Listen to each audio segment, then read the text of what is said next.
பாருங்கள் 1 kilo mutton எடுத்திருக்கேன். மட்டன்னா வந்து மட்டன் போட்டி இது 2-3 வாட்டி நல்லா க்ளீன் பண்ணிடணும். உங்களுக்கு தெரியும் இது எப்படி க்ளீன் பண்ணால். அந்தளவுக்கு நான் க்ளீன் பண்ணிட்டேன்.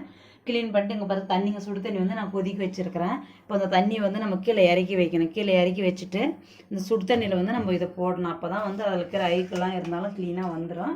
பொறுமையாக போடணும். மேலே தெரிக்கும் தண்ணி சுடு தண்ணி உங்களுக்கு தெரியும்.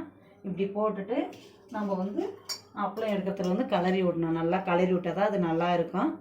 இந்த அளவுக்கு ஒரு 5 நிமிஷம் இந்தமாரி கலரி விட்டு இது ஃபுல்லு வடிகட்டிடணும். தண்ணி ஃபுல்லாக வடிகட்டு குக்கரில் வந்து நம்ம வேக வைக்கணும். இது ஒரு 5 நிமிஷம் ஆகட்டும். வச்சுருக்கிறேன் நான். இப்போ வெறும் குக்கர் இது. இப்போ வந்து குக்கர் காஞ்சிடுச்சு. நம்மளுக்கு தேவையான அளவுக்கு எண்ணெய் ஒரு ஸ்பூன் எண்ணெய் விட்டுருக்குறேன். அது எண்ணெய் காஞ்சிடுச்சு. அப்புறமா வந்து நம்ம ஒரு தேவையான அளவுக்கு இஞ்சி பூண்டு பேஸ்ட்டு நான் வீட்டில் அரைச்சி இஞ்சி பூண்டு பேஸ்ட்டு 1 ஸ்பூன் நான் போடுறேன். இது வந்து கொஞ்சம் இதை வந்து நல்லா மிக்ஸ் பண்ணிக்கணும். இந்த அளவுக்கு மிக்ஸ் பண்ணிக்கணும். இஞ்சி பூண்டு பேஸ்ட்டு வதங்கிடுச்சு. கறிவேப்பிலை நம்மளுக்கு தேவையான அளவு கறிவேப்பிலை போடலாம். பச்சை மிளகா வேணுன்னா பச்சை மிளகா போடலாம். நான் பச்சை மிளகா போடலை. இது நல்லா வதங்குது. சிம்மில் வச்சிடணும். இதை மட்டன் வந்து 5 நிமிஷம் ஆயிடுச்சு. இதை வந்து நம்ம வடிகட்டணும். இங்கே பாருங்கள், இது வந்து க்ளீனாக வடிகட்டி. இங்கே பாருங்கள், தண்ணியில் சுத்தமாக இந்த அளவுக்கு வடிகட்டினா நம்ம இந்த அளவுக்கு ஜல்லலில் போட்டு நான் வடிகட்டியாச்சு. இப்போ வந்து நம்ம குக்கரில் போடுறோம். குக்கரில் போட்டாச்சு. இதுக்கு வந்து நம்ம ஒரு இதுக்கு நம்ம இப்போ தேவையான அளவுக்கு உப்பு போடலாம். உப்பு மஞ்சத்தூள் போட்டு நம்ம ஒரு 4 விசில் விடணும். அப்போ தான் அது வந்து நல்லா வேகும், நல்லாயிருக்கும். இது வந்து நாங்கள் வந்து குழம்பு வைக்கல, வெறும் கிரேவி மாரி வைக்கிறேன். இப்போ தேவையான அளவுக்கு நாங்கள் மஞ்சத்தூள் போடுறோம். 1 ஸ்பூன் மஞ்சத்தூள் போடலாம். ஏன்னா அது கொஞ்சம் மஞ்சத்தூள் போட்டால் தான் நல்லாயிருக்கும். 1 ஸ்பூன் மஞ்சத்தூள். உப்பு வந்து நான் சால்ட் உப்பு போடுறேன். இதுக்கு சால்ட் உப்பு வந்து தேவையான அளவுக்கு நான் 1 ஸ்பூன், சின்ன ஸ்பூனில் 1 ஸ்பூன் போடுறேன். அவ்வளோதான். தண்ணி வந்து அதிலே இருக்கும். அதால் வந்து நீங்கள் தண்ணி அதிகம் ஊற்றக்கூடாது. லைட்டாக ஒரு 1/2 கிளாஸ், டீ கிளாஸில் ஒரு 1/2 கிளாஸ் ஊற்றி ஒரு 4 விசில் விட்டிங்கன்னா அது வெந்துடும். அதுக்குள்ளே நம்ம வந்து சைடில் வந்து வெங்காயம் தக்காளிலாம் வதக்கலாம். இதில் இப்போ நம்ம குக்கர் மூடி போட்டு மூடி விட்டுலாம். 4 விசில் விட்டால் சரியாகும். இங்கே பாருங்கள், 4 விசில் விட்டேன். விசில் வந்துடுச்சு, முடிஞ்சது.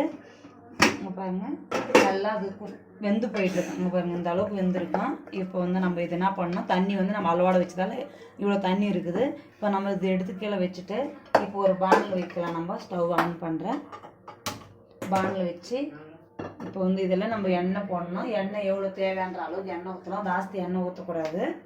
நம்மளுக்கு வந்து நான் வந்து அதில் ஏற்கனவே 1 ஸ்பூன் ஊற்றிக்கிறேன். இப்போ நான் வந்து 2 ஸ்பூன் போடுறேன். அவ்வளோதான்.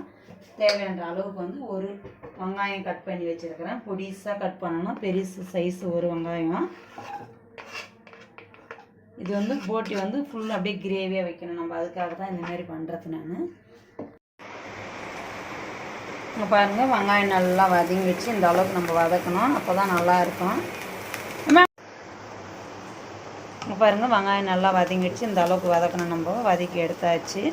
இப்போ வந்து நம்ம 1/4 ஸ்பூன் மஞ்சத்தூள் ஆல்ரெடி நம்ம போட்டிருக்கோம். அதால் வந்து 1/4 ஸ்பூன் மஞ்சத்தூள் போட்டிருக்கணும்.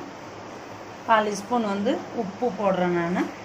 இதுக்கு வந்து எண்ணெயிலே நம்ம வதக்கணும். வெங்காயத்துலேயே வதக்கிட்டால் க்ளீனாக இருக்கும். அப்போ தான் டேஸ்ட் வரும். அதுக்காக நான் பண்ணுறேன். ஆயிடுச்சு.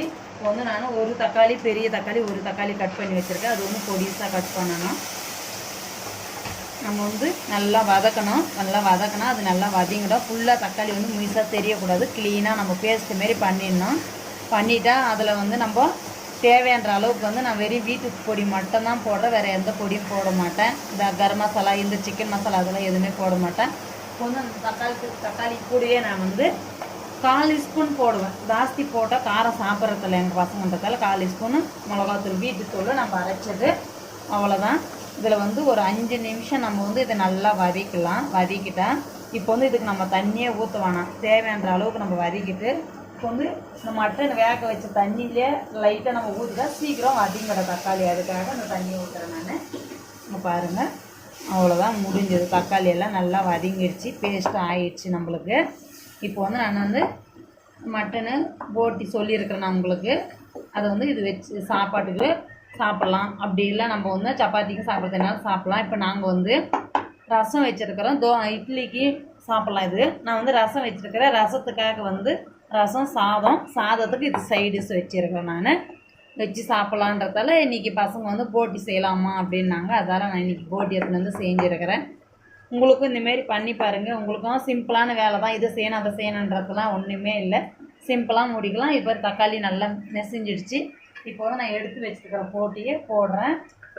இந்த அளவுக்கு இது வந்து நம்ம நல்லா மிக்ஸ் பண்ணி விட்டுட்டு ஒரு 10 நிமிஷம் வந்து நம்ம ஃபாஸ்ட்லேயே வைக்கலாம். தண்ணி மொத்தம் சுருண்டுடும், அதுக்காகத்தான் ஃபாஸ்ட்டில் வைக்கிறேன். ஒரு 10 நிமிஷம் வச்சுட்டா முடிஞ்சிடுச்சு. காரம் வந்து உங்களுக்கு தேவையான அளவு காரம் போடலாம். பச்சை மிளகா வேணாலும் போடலாம். நாங்கள் பச்சை மிளகா போடல, அதுக்காக நாங்கள் வந்து காரப்பொடி மட்டும்தான் போட்டுக்கிறோம். இது வந்து ஒரு 10 நிமிஷம் நம்ம மூடி வச்சா சரியாயிடும். இங்கே பாருங்கள், மூடி வச்சிடலாம். 10 நிமிஷம் விட்டு நான் காமிக்கிறேன் உங்களுக்கு. இங்கே பாருங்கள் 5 நிமிஷம் ஆயிடுச்சு. 5 நிமிஷம் ஆயிடுச்சு. இப்போ இதை எடுத்து பார்க்கலாம் நம்ம. இங்கே பாருங்கள் எந்த அளவுக்கு இருக்குது பாருங்கள். இந்த அளவுக்கு கிரேவி தெரியுது உங்களுக்கு, பார்க்க சொல்லுவேன். இந்த அளவுக்கு இருக்குது கிரேவி. இங்கே பாருங்கள் இப்படி இருக்கணும். அப்போ வந்து நம்ம சாப்பிட்றதுக்கு நல்லாயிருக்கும். இது வந்து நம்ம இன்னும் கொஞ்சம் வேணால் தண்ணி ஊற்றிக்கலாம். நாங்கள் தண்ணி ஊற்றலை. இந்த அளவுக்கு சாப்பிட்ற சாதத்துக்கும் ரசத்துக்கும் இது நல்லா இருக்குன்றதெல்லாம் நாங்கள் இப்படி பண்ணிட்டோம். அதுக்காக டேஸ்ட்லாம் நல்லா இருக்குது. உப்பு காரம் எல்லாம் கரெக்டாக இருக்குது. நீங்கள் அதுமாதிரி ட்ரை பண்ணி பாருங்கள். பாருங்கள் நல்லா இருக்குது பாருங்கள். நீங்கள் அதுமாதிரி ட்ரை பண்ணுங்கள். தேங்க்யூ, பாய் பாய்.